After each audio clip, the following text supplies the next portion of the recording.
Ranji Panicker sir ഒരു നല്ല ക്യാരക്ടറാണ്. അദ്ദേഹത്തിന് കിട്ടിയിരിക്കുന്നത് അദ്ദേഹത്തിന്റെ ആ പ്രത്യേകതയുള്ള അഭിനയം കൊണ്ട് ആത്മാവാണ് എങ്കിൽപ്പോലും അല്ലേ ആ ക്യാരക്ടറിനെ അദ്ദേഹം വളരെ മികവുറ്റാക്കിയിരിക്കുക.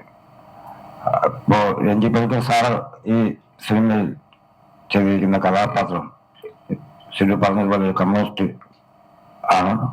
പക്ഷെ അദ്ദേഹത്തിന്റെ മരണത്തിന് ശേഷം ആത്മാവും ആ ചടങ്ങുകളും മരണാനന്തര ചടങ്ങുകളുമായിട്ട് ബന്ധപ്പെട്ട് കുടുംബത്തിൽ നടക്കുന്ന സംഭവങ്ങൾ സമൂഹത്തിൽ എവിടെയും കാണുന്നതാണ്.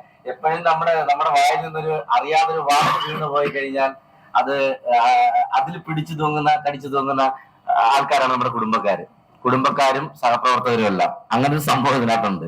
അബദ്ധവശാൽ അദ്ദേഹത്തിന്റെ മരണസമയത്ത് അബദ്ധവശാൽ ഒരു വാക്ക് വീണു പോകും വായിൽ നിന്ന്. അത് ഞാൻ പറയുന്നില്ല, പറഞ്ഞു കഴിഞ്ഞാൽ സിനിമയുടെ ഒരു സംഭവം പൊളിഞ്ഞു പോകും.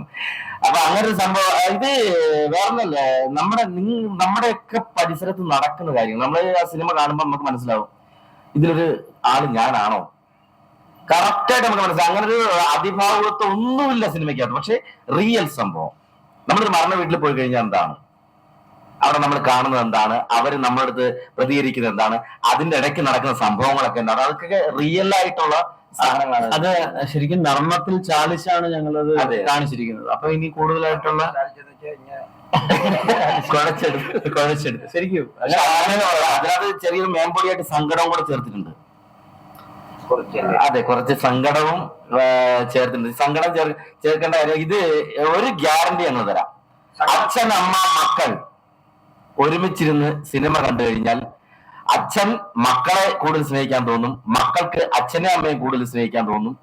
ആ ഒരു അടുപ്പം ഇതിനകത്ത് കൊണ്ടുവരാൻ കഴിഞ്ഞിട്ടുണ്ട് ശരിക്കും. അങ്ങനൊരു പക്ഷെ ഇത് ഈ സിനിമ ഏറ്റെടുത്തു കഴിഞ്ഞാൽ ഞങ്ങളെ ഏറ്റെടുക്കുന്നതിന് തുല്യമല്ല അച്ഛനമ്മമാരെ അവർ ഏറ്റെടുത്തു എന്ന് എനിക്ക് പറയാൻ കഴിയും. അങ്ങനെയാണ് അതിന്റെ വർക്ക് നടന്നിരിക്കുന്നത്. അങ്ങനെയാണ് ഈ ഗോപിച്ചേട്ടനും പിന്നെ മാഡവും അശ്വിനും ഇവരുടെ എഫർട്ട് എന്ന് പറഞ്ഞാൽ ഭയങ്കര. ഇന്ന് വരെ ഫിലിം ഫീൽഡ് കാണാത്ത എഫർട്ടാണ് അവരെടുത്തേക്കുന്നത്. ഭാര്യയ്ക്ക് സാധാരണ ഇങ്ങനെ സംഭവം വരുമ്പോൾ ഭാര്യ ഭർത്താവത്തിലൊക്കെ അടിച്ചു പിരിഞ്ഞൊക്കെ പോകത്തില്ലേ, ഉറപ്പായിട്ട് നടക്കുന്ന ഒരു സംഭവം. ഇത് രണ്ടുപേരും എന്താ പരമേശ്വരനെയും പാർവതിയെയും പോലെ എന്ത് വന്നാലും കൂടെയുണ്ട് എന്നുള്ള രീതിയിലാണ് അവരുടെ വാക്ക്. അതാണ് ഏറ്റവും വലിയ. അത് കൈയ്യടി കൊടുത്തേ പറ്റുമോ അതിന്. കാര്യം അത്രയ്ക്ക് അത് ആ അനുഭവത്തിലാണ് ഞാൻ കണ്ടു പഠിച്ചതാണ്.